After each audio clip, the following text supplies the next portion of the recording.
Hey, what's going on, guys? Welcome to another episode of the Fit for Purpose podcast. My name is Brandon. This is my co-host, Jacob. Hey, what's going on, guys?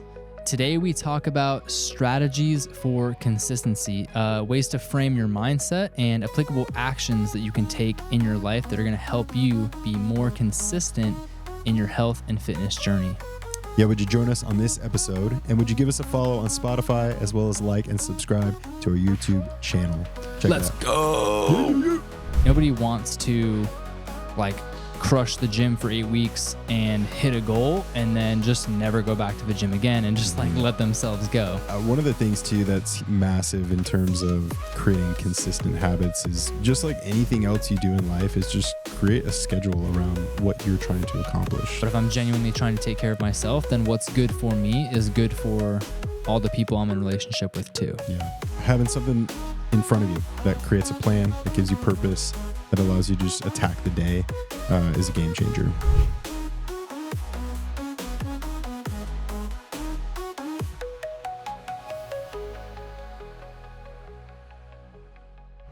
Brandon Fuller. Yo. What's up, brother? What's up? How's it going, man? It's good. Yeah? Yeah.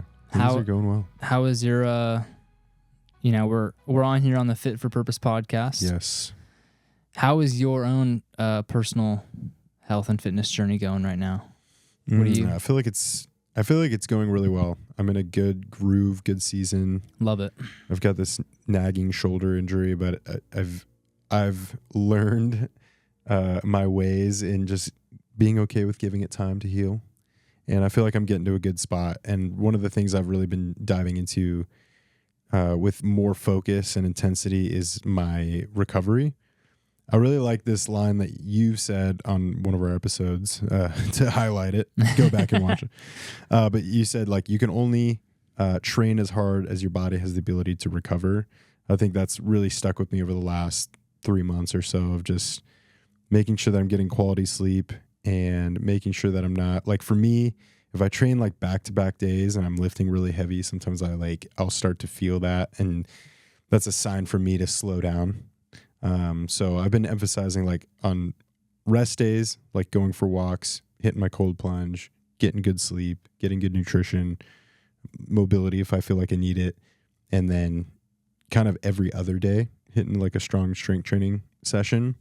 And it's been a good rhythm for me because I'll feel maybe my body's talking to me a little bit after I work out, and then I get that recovery day, and then I'm able to come back to it with the same intensity. So that's been good, man. I feel like I struggled with sleep for a while. I've got young kids, so it's that you never know what to expect in the evening. And sometimes I'll get woken up in the night and it's I can't get back to sleep. But I've been on this quality supplement regimen that's really helps kind of get me to a more restful state.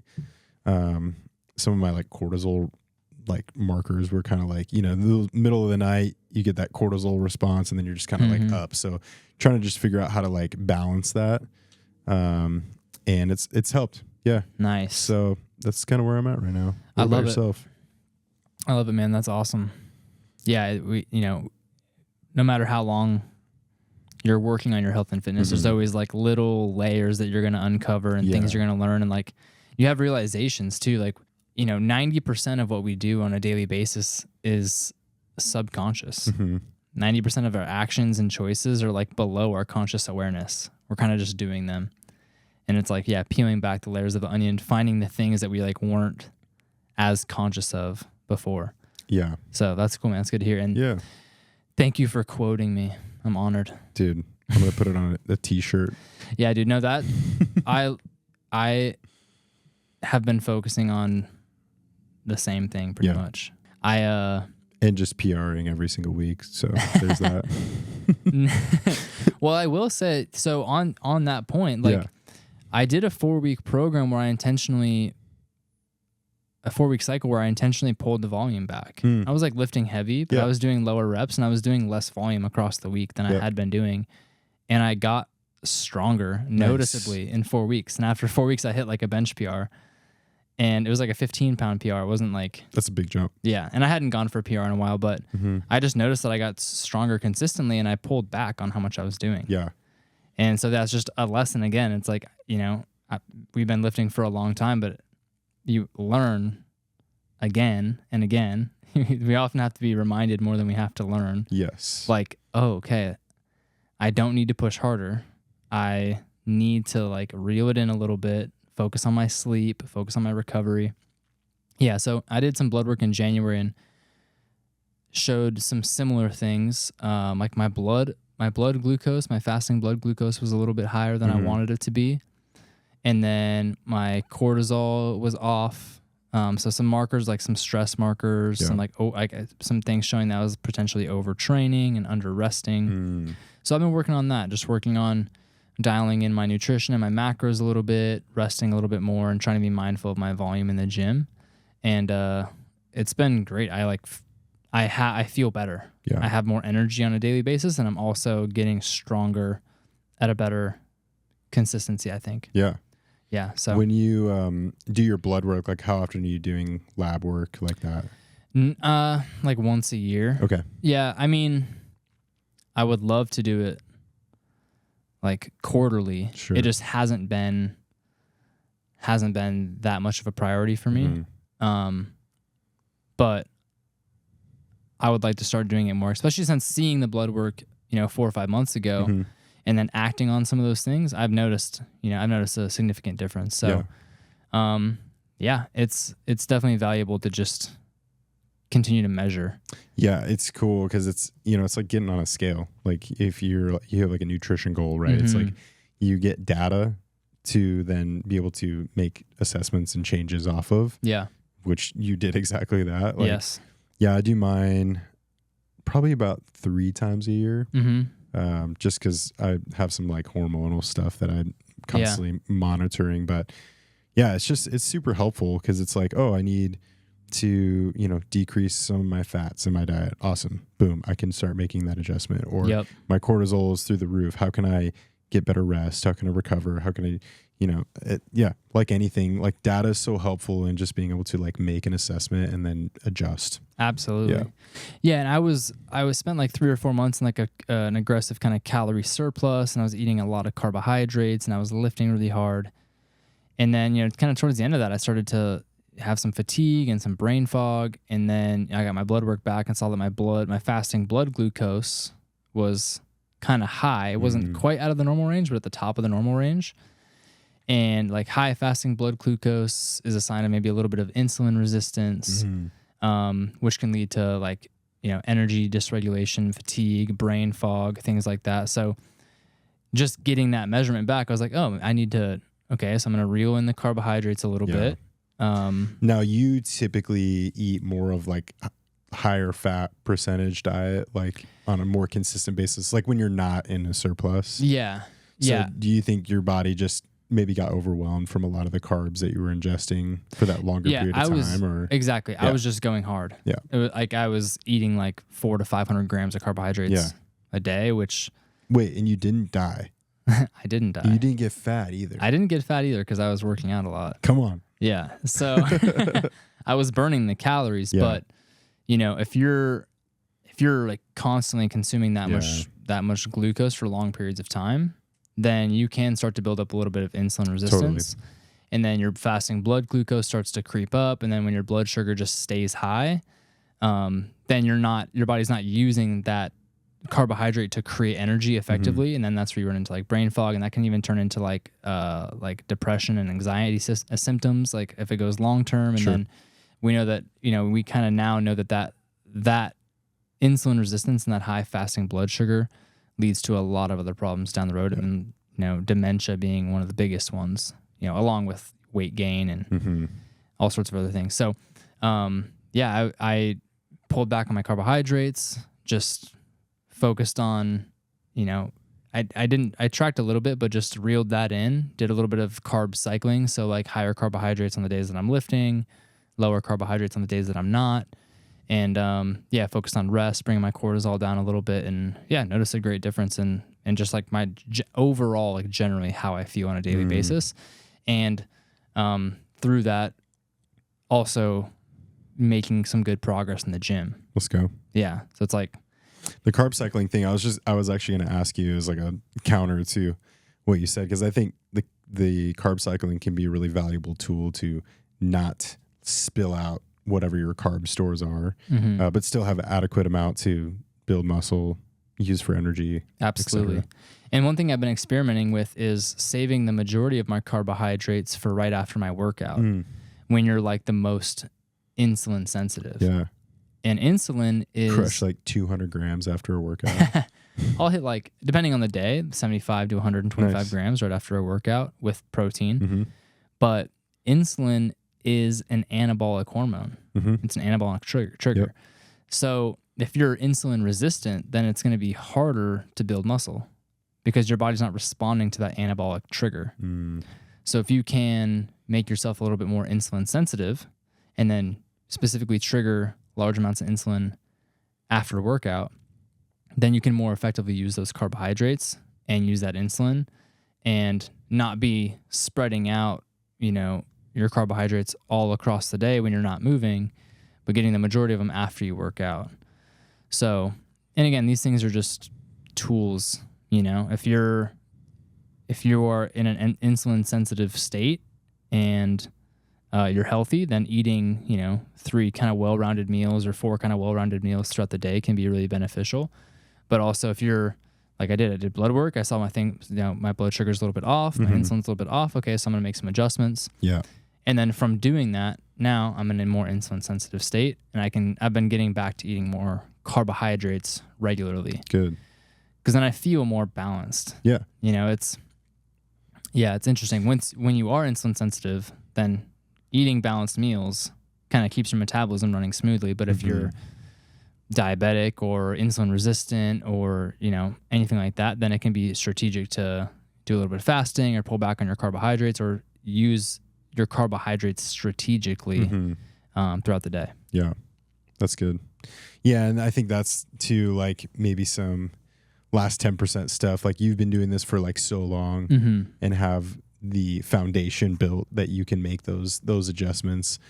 You already kind of hit it on the head of like, prioritize the small meals that you can digest that are easily consumable throughout the day.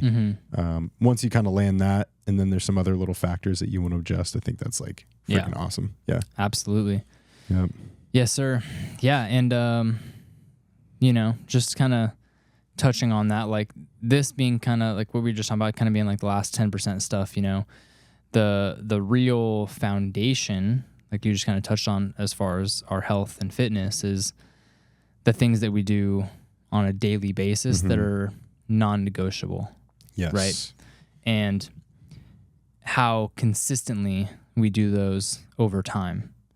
So, creating habits and daily kind of accountability checklists, things that I just know that I'm going to do as a part of my life and my routine and my road to better health and fitness and a better version of myself. There's things I have that I just do on a daily basis. And I've been doing them consistently for a long time. And that's the foundation that I can, jump off of to make small adjustments to kind of correct my blood sugar or see a PR in the gym. But yeah, I think, today we kind of wanted to talk about, okay, what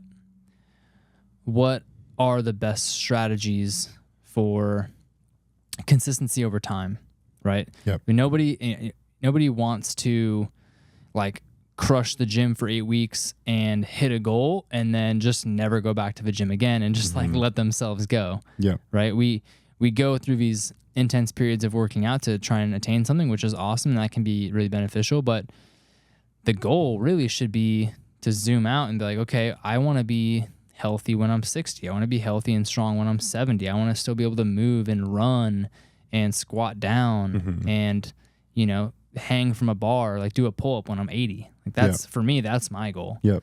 So how do we get there without, just being too intense or too locked on to anything too aggressive? It's like, I used to be that guy too. Like I used to be 80 when I was in college, like be the guy that like goes super hard. Yeah. And then you like fall off track, goes super hard, falls. It's just so unworth it. Like, man, when I was in college, I had a gym membership to Gold's Gym.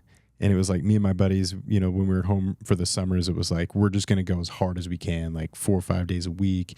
We're going to totally transform ourselves. Right. And then go back to school and you go back to your lazy rhythm and eating like crap and dorm room food and like for what? So you can work twice as hard the next summer. And it's like there has to be a more sustainable version of that. Yes. To exist long term. Yeah. Yeah, absolutely. Then you can work really hard and spin your wheels and not get anywhere. Mm-hmm. And that's sure. what happens when you like crush yourself and crush, whatever goal you have over the course of a month or 2 months or 3 months, and then like completely fall off the wagon. Yeah. It's like, okay, you worked really hard, but in a year you have nothing to show for it. Yes. Right? It's like, okay, I think it can be beneficial to have goals in the short term and have things that we're working towards that gives us direction. Mm-hmm. But we have to zoom out and have an overarching goal of, I want to be healthy and strong and fit and vital and healthy until I die. Yeah. Right? Or until months Sure. before I die, like as long as I possibly can. Yes. So the biggest key to that is consistency. Yeah. Right? What are we doing on a daily basis? What are we doing on a weekly basis? What does a month look like? What does a year look like when it comes to training in the gym, how we're eating, how we're resting, how we're in relationship with ourself and others, how we're approaching like our mindset. So yeah, I wanted to dive into some of those topics today and like talk about strategies for consistency. Mm-hmm. So I'll let you kind of kick off. What is coming to mind for you? Like, what is one of the biggest strategies for consistency that you kind of practice for yourself? Yeah, for me, I feel like when I really dove into a consistent regimen with training as the example, it was when I had like a clear plan of action, having like a blueprint of something to fall back on when, maybe the seasons were a little bit more challenging than others, or the weeks were a little bit more trying, having something that could bring me back to baseline and say, okay, here's the plan. Here's what we're going to attack. Just start here. I think it goes a long, long way versus trying to just spin your wheels and stay stuck. Man, if you go to the gym and you don't really know what you're doing, or you're relying on some old workout plan that, is kind of mindless, but I just think it's really hard to be able to see your progress and see your success and have measurables, to where it makes it worthwhile week in and week out to like stick with it. So yeah, having something in front of you that creates a plan, that gives you purpose, that allows you to just attack the day, is a game changer. So that would be my number one thing, is having a plan. Having a plan. So are you talking about just in the gym, or in general for your day, or for your week, or like? It could be anything. It could be, you could strategize a plan with your nutrition. You could strategize a plan with your sleep. I think where I was going was definitely more like a workout regimen plan. But yeah, you could have a planned approach with literally everything you do, and that's going to help you crush every day. Yeah, absolutely. Yeah, I love what you're saying there. It's like we get really intentional with our finances. Yeah. We get really intentional with, maintaining our vehicles and our homes, and like, knowing what clothes we want to buy. We have so much intention around those things, or where we're going to dinner this weekend. Like, but we don't like take the time to plan and be intentional with our health. Yeah. With ourselves, with literally taking care of the vehicle you have. Which is such a crazy thought as you're saying that. It's like your clothes, where you're going to dinner, your car maintenance, none of those things matter if you're not healthy. Yeah, exactly. So, yeah. Yeah, we just get lost. We get caught up. Yeah. Right? We get caught up in in the things of the world, which are cool. Like it's cool to have nice clothes, it's cool to have a nice car and take care of it. But yeah, it's just reframing that priority of like, okay, I need to be intentional and have a plan around taking care of this body that I get to, interact with the world in. Like, I think we discount that too much. Yeah. Yeah. We get used to it. And I do the same thing. We just get used to waking up and just being in this body. It's like, I don't know. Every time I see someone, like I was at the gym over the weekend and I just saw a dude with a prosthetic leg. Yeah. I was pushing the sled as this dude with a prosthetic leg walked by me.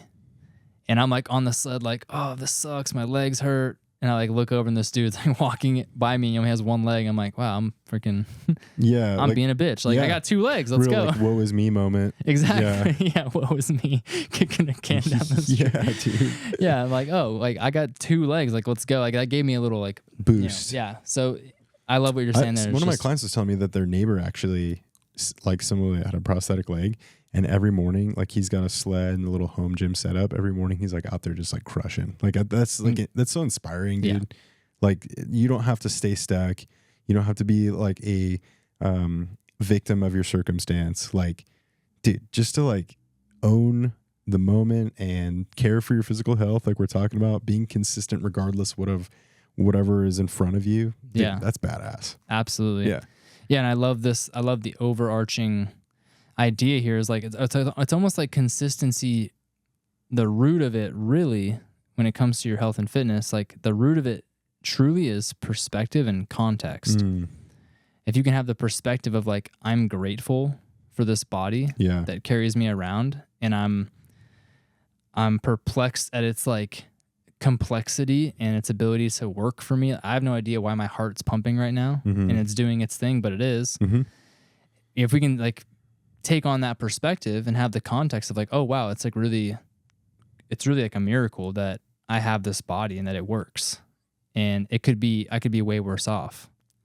If you can hold on to that, then there's like a appreciation that you can anchor to that like, okay, I want to take care of this thing, you know?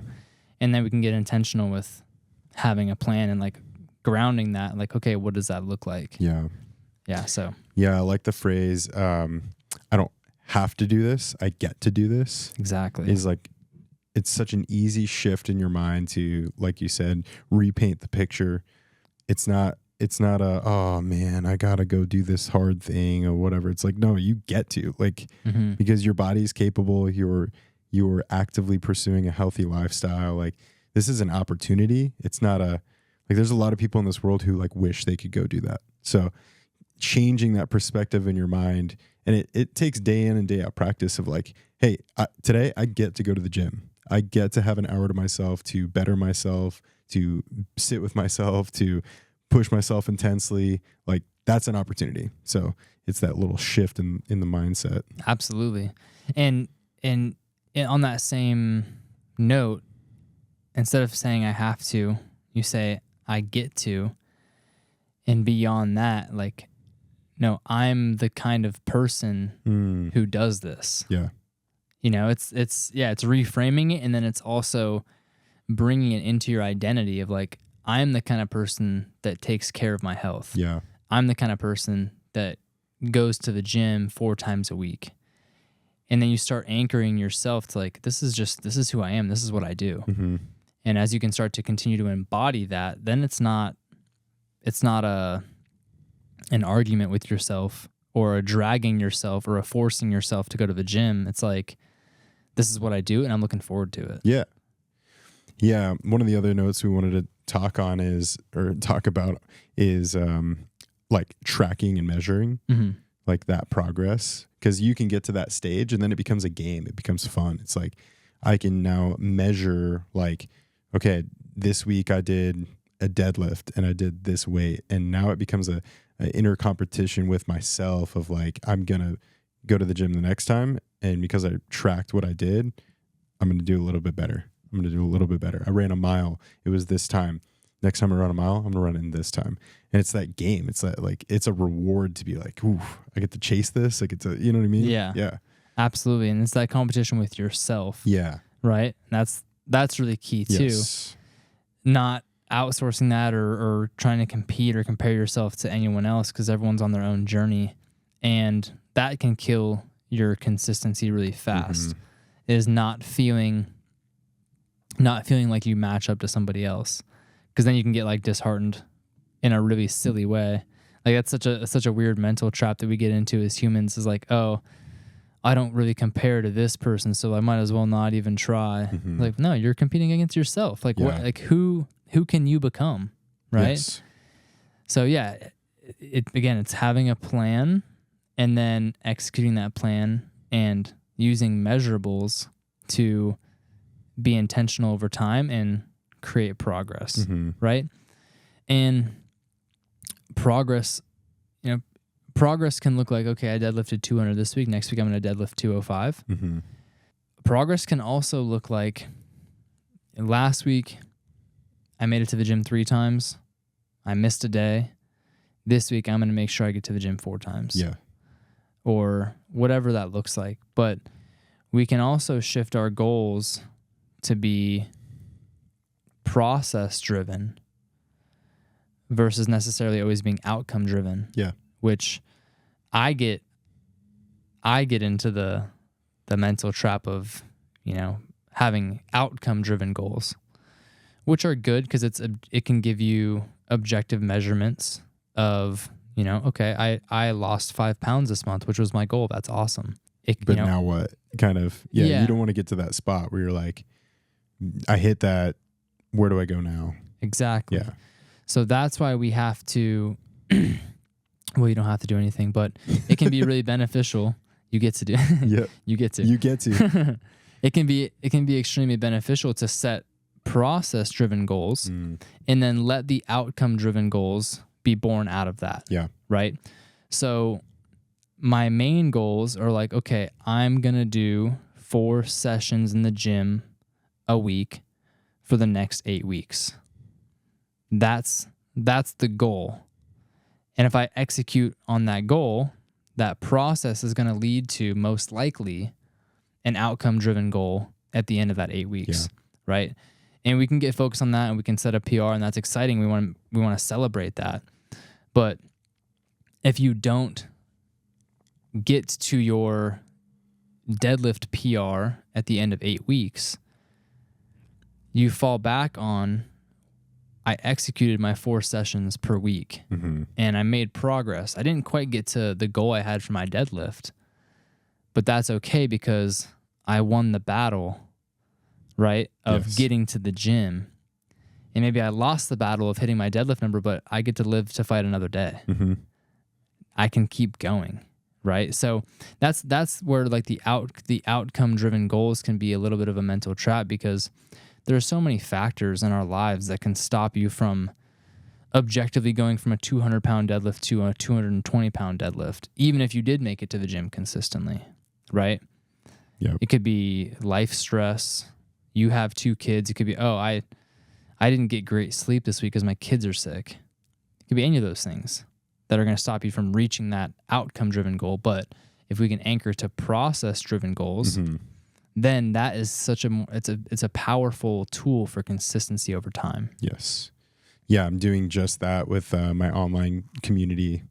My clients on my program is for the next 30 days, we're doing like a simple habits challenge.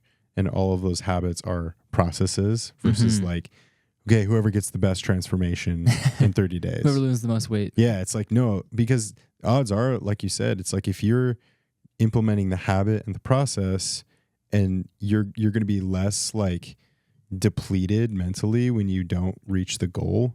And by focusing on the right intention, you're going to do that. And then before you know it, you're going to blink and you're going to be where you want to be. 20 pounds lighter, leaner, stronger, more capable. So yeah, it's like, I want you to get good sleep. I want you to hit all of your workouts this week. I want you to go for a walk or a ruck. I want you to track your nutrition by simply just eating 3 meals a day of whole foods and X amount of protein. And it's like, if you can do that day in and day out, like what's going to happen in 30 days? This is that encouragement of, because you'd be surprised what you can accomplish in a short amount of time when you're just focused on the right things. Absolutely. Yeah, I love that. And that's it's also like, it's kind of giving up the illusion of control in a sense, which, I'm all for having agency and, using your intellect and habits and systems to create what you want in life. I'm all for that. And that's some of the things that we're talking about right now.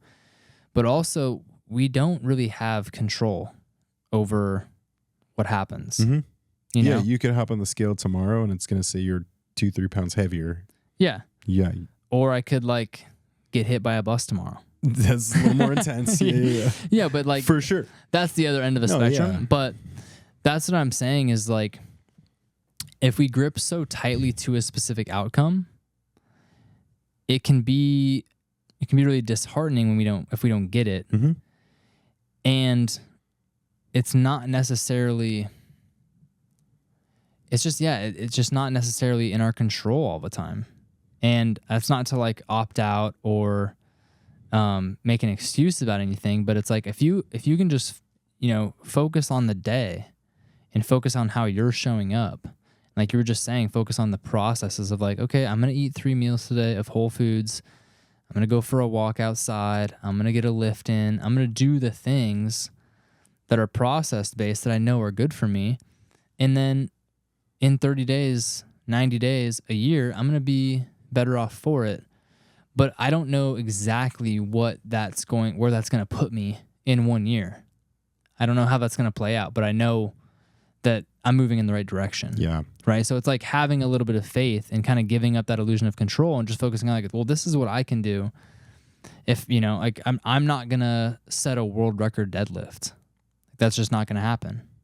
But I can, I can get a little bit stronger. Mm-hmm. So yeah, I just love that it's thought process. Like if you do these positive things, what's the worst that happens? You move a little bit closer to where you want to be. Like you're certainly not going to fall more off track. You know what I mean? Well, I don't get to enjoy life because I don't get to eat cake. Yeah. Well, you never have any fun, Brandon? I saw this video. This will resonate with this point because like I saw this video, this guy in an aisle at the grocery store, and he's like staring at all the Oreos, and he's like reminiscing of the freedom I had in life before I knew what a calorie was. I sent it to my wife, and it's like, yeah, but there's a time and place. Yeah. You can have Oreos, but you can also implement processes, and you can do both things, and you can still achieve what you want to achieve. Absolutely. So, yeah, that's the truth. And that's where the processes help so much. Yeah. It's like, okay, well, I know that I can have 5 Oreos today because I've been on point with my processes, and I can afford that. And it's not going to like ruin my health. It's less guilt around it. Yeah. Yeah. Whereas like, I'm just eating Oreos whenever I want. Like you're probably going to be diabetic in 20 years. Talk about insulin resistance. Exactly. I love Oreos. But yeah, one of the things too that's massive in terms of creating consistent habits is just like anything else you do in life is just create a schedule around what you're trying to accomplish. Like, and that way you have a timeline that's holding you accountable.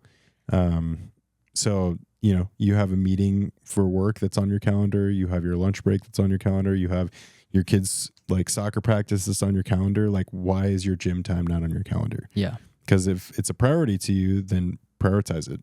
If you're not prioritizing it, then it's just going to get pushed to the wayside in the midst of your busyness and your clutter. Because listen, I got 2 kids and a spouse and a full-time job and all these things that are vying for my attention throughout the week. And if I'm not making the time, it's not going to happen. So I think scheduling goes a huge way, at least until it becomes just a part of your rhythm. Like you mentioned, you do these things long enough, they become a part of your DNA. They become a part of what you choose to do on a regular basis. But if you're not at that point yet, you have to implement some sort of strategy so that you can do it again and again and again so that it does become that. Absolutely. Yeah. And that comes back to having a plan and being intentional. Put it on your schedule. Like we all have calendars. Yeah. We all have obligations. Why would you not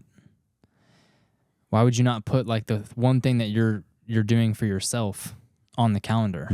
If you're not intentional about it, then like it just goes away. Yeah. Right. Same thing with like, again, it's going back to like finances. We know if we're not checking our finances on a daily basis and like having a plan around that, then it just melts away. Yeah. You're just spending. It's just like, oh, where did it go? Where did that $500 go? And just like, oh, little transactions here and there. If you don't do the same thing with your health and your fitness and taking care of yourself, then it just, I spent 5 years, I'm into the gym. Oh, I gained 20 pounds last year. I had no idea. Like, cause you just see yourself in the mirror every day and it just happens over time. Yeah. All right. So we got to put it on the schedule and be intentional. Yeah. And then going back to that having a plan when you're there too, so that even more so your time is intentional, it's effective. And listen, if you're a busy person and you don't have a whole lot of time to be in the gym, then why don't you have something that's keeping you accountable and keeping you on track so that you know you're getting the bulk of what you need in that window of time that you have, versus like, let me go hit, 4x4s of 10 different movements, and now I'm here and it's been an hour and a half. Like, dude, nobody's got time to be at the gym for an hour and a half, 2 hours a day. Like, we're not training for, not all of us are training for like physique competitions or, specific hypertrophy adaptions with our biceps on our 10th set of curls. Like, some of us lead like really busy lives, and your time is valuable. So like, have a plan that gives you what you need out of that short window of time. Yeah. There's layers to it. If you zoom out far enough, you can just have a plan. Mm-hmm. Okay, my plan is to go to the gym 3 times this week and not drink any alcohol. Perfect. That's a plan. Yep. Right? And then within that plan, like, okay, I'm going to do this at the gym. And I know I'm not drinking alcohol, and I'm going to eat these meals specifically. Or I'm going to eat whole foods. Mm-hmm. I'm going to avoid processed foods. And then you have, okay, so now you're at the level where you have your plan across the week, and then you have your plan of like, okay, when I show up at the gym, I'm executing this plan. And then you can go even deeper. It's like every set I have an intention. Every set that I'm doing within the gym, I have an intention. Mm-hmm. Within every meal that I'm eating, I have an intention. I know exactly how many carbs, fats, and proteins are in each meal and why. Mm-hmm. And then you can like go, even a process down to like how I'm consuming the plate of food. I'm going to take my time. I'm going to put my phone away. I'm going to chew my food. Exactly. Like, So there's layers to this, right? And it's like we can start with level 1. Yeah. If that's where you're at, and just be like, okay, I'm going to go to the gym 3 times this week, and I'm not going to drink alcohol. Yeah. That's a plan. Even if you just show up at the gym and like push a sled a couple times and stretch and like do a couple machines, boom. Yeah. That's so much better than your starting point. Just not going. Yeah. Right? So it's a sliding scale, or it's I don't know. I'm missing the right metaphor here. I like that thought. You have to start simple if it's not a part of what you normally do. Mm-hmm. Start simple, build the habit. I think the key here though is like, what we're not saying is like, don't start simple and then get complacent, because consistency and complacency are not the same things. Mm-hmm. Complacency says, okay, I did the bare minimum and I'm going to stay here because it's comfortable. Mm-hmm. Consistency says I'm going to continue to show up and continue to improve. Yes. I'm just allowing myself the grace to do it in a broader spectrum of time versus needing this instant gratification. Yes. So, I'm going to consistently grow mm-hmm. and expand and evolve and improve over time. And that just leads to deeper and deeper layers, right? And you go from having the simple plan of like, okay, I'm going to show up to the gym 3 times this week, to having a plan of like, okay, I'm going to show up to the gym 3 times and I have a set program. Okay, now I'm going to show up at the gym 3 times this week and I'm going to execute this program that's specifically designed to create this outcome over the next 8 weeks. And you just keep going. You get more and more intentional mm-hmm. to where you continue to have more agency and more control over the outcomes in your life. Yeah. And you just get more skilled, right? Yeah, this is one of the reasons why, like for me, like our logo has the tree. Mm-hmm. Because a tree has roots. And like when you water a tree deeper and deeper, those roots are searching for that water. So it's like mm-hmm. that analogy or that metaphor for, yeah, as you grow in this process, like it's not meant to be surface layer. Like we're growing in our habits, we're deepening our roots, and we're getting better at what we do. Yes. And we're discovering those new layers. Yes. Yeah. And as you deepen the relationship with yourself and your body, because that's really what it is when we're talking about health and fitness, is like sitting with yourself and listening to what your body is telling you. Mm. Your body is constantly giving you signals, constantly giving you feedback. So as you continue to learn how to engage with your body and you deepen that relationship and you deepen the roots, right? Then the tree has a stronger foundation to continue to flourish outwardly. Yeah. Wow, beautiful. Dude, what a metaphor. No, I love that. And then the fruit that it bears provides delicious, to the ripple effect around you. Delicious fruit that other people get to eat. One of the other things that's massive when it comes to consistency is accountability. That could look like a million different things. Obviously, you could have a coach like you and I that's there to, give you processes, give you the tools, check in on you when you need it. But one of the things I really wanted to touch on is like relational accountability.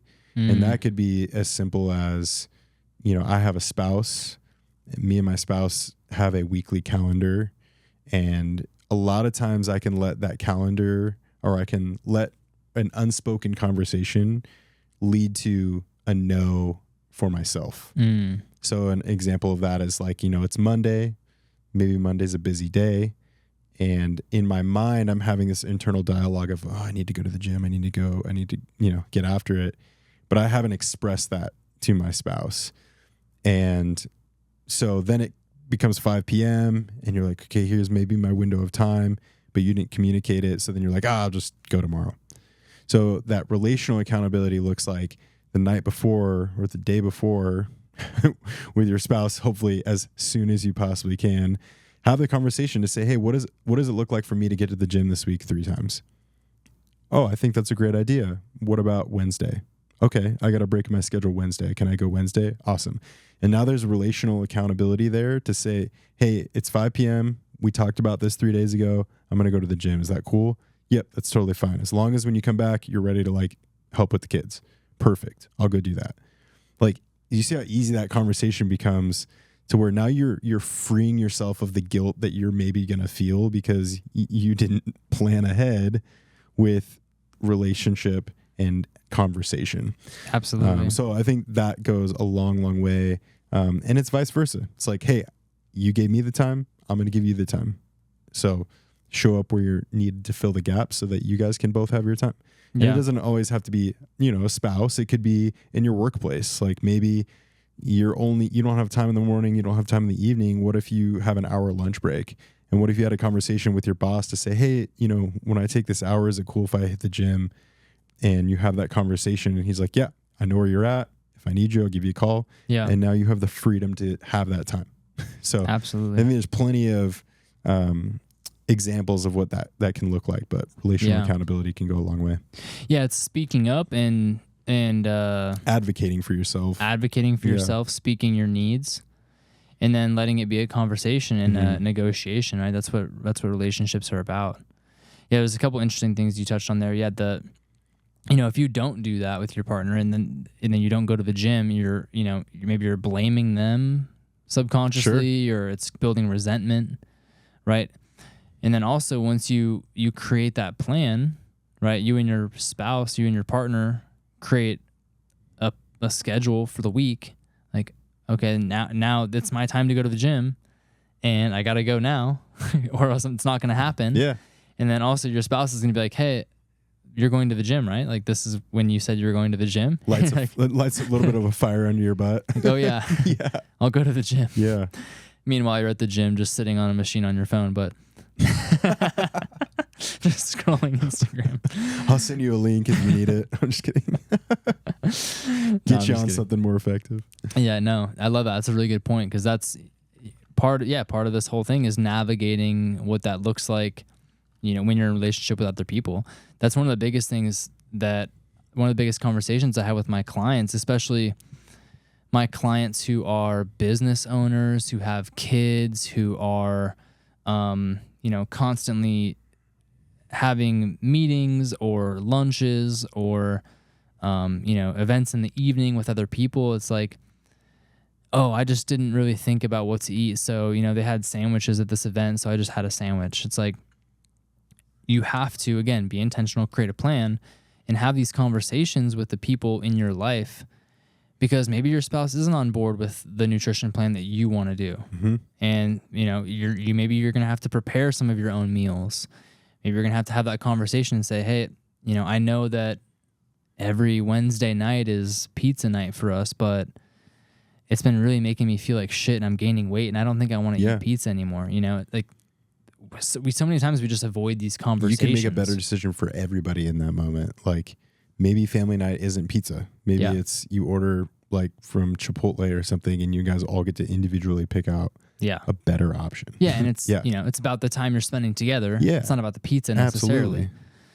Yeah, and I have been trying to lean into this thought more, this idea more, because I'll just say it first. So what's good for me is good for the people around me.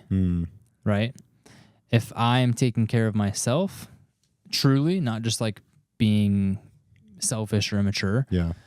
But if I'm genuinely trying to take care of myself, then what's good for me is good for all the people I'm in relationship with too. Yeah.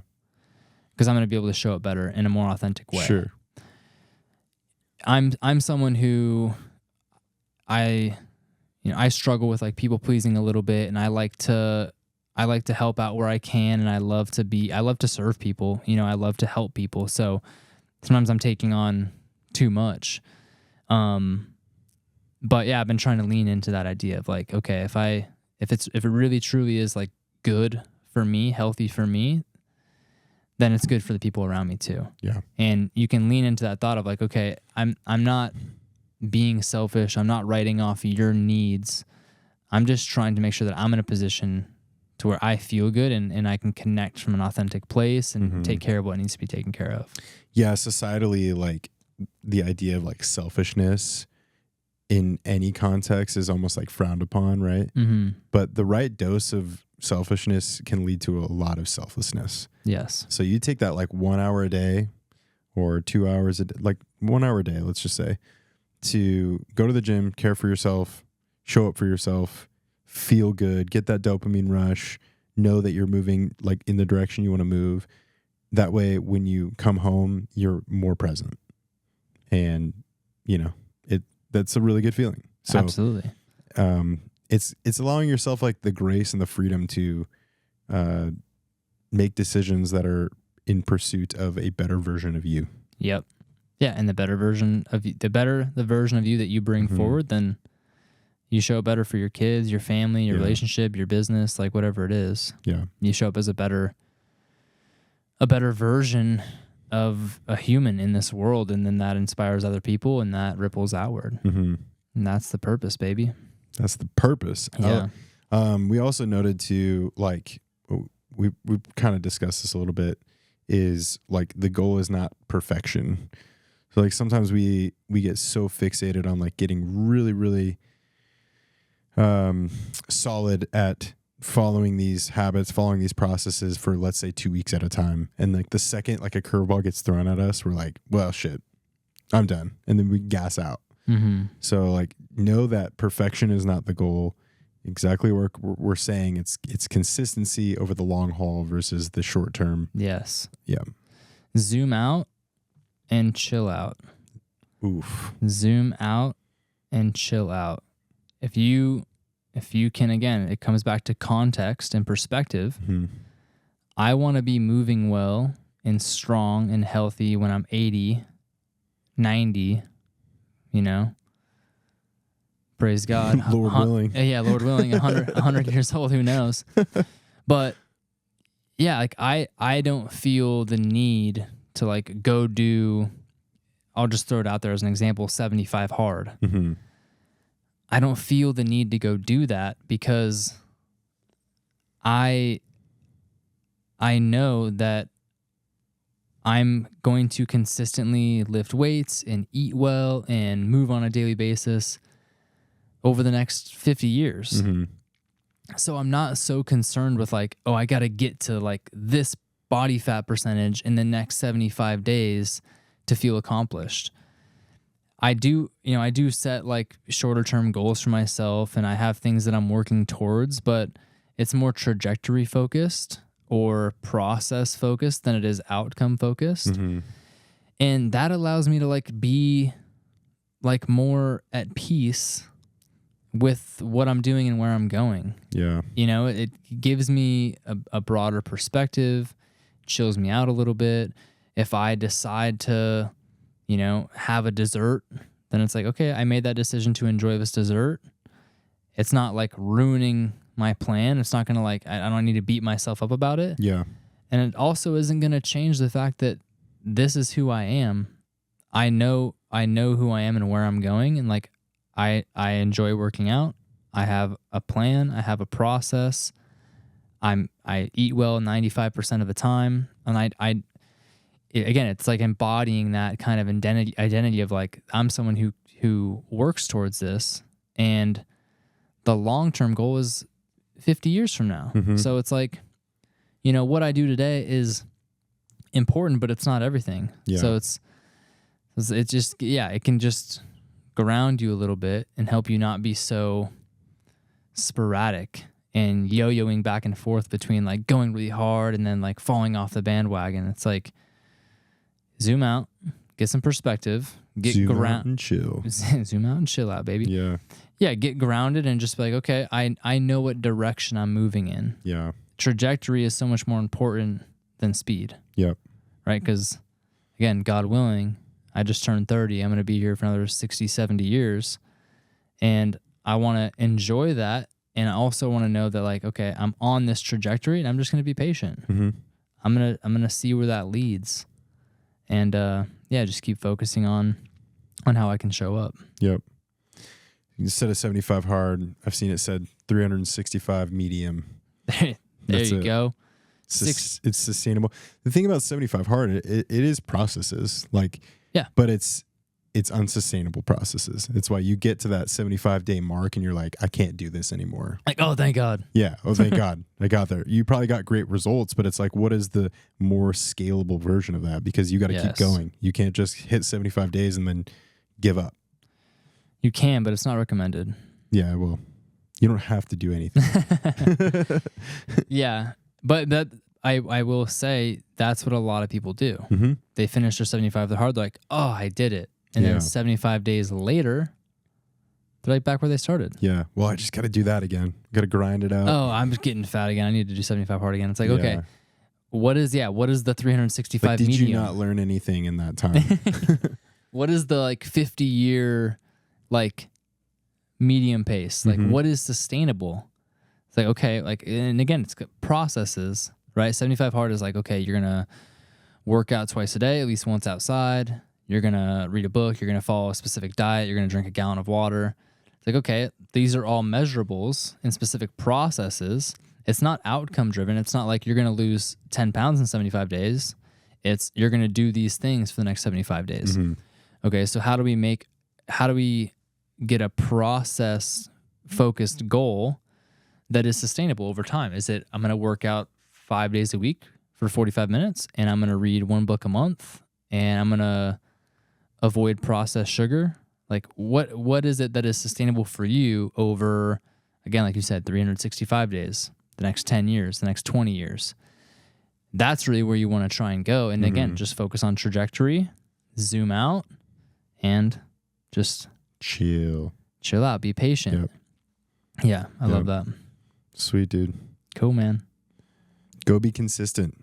Yeah. Anything else? That's all I got, man. Hell yeah. All right. Thank you, guys. Let's go.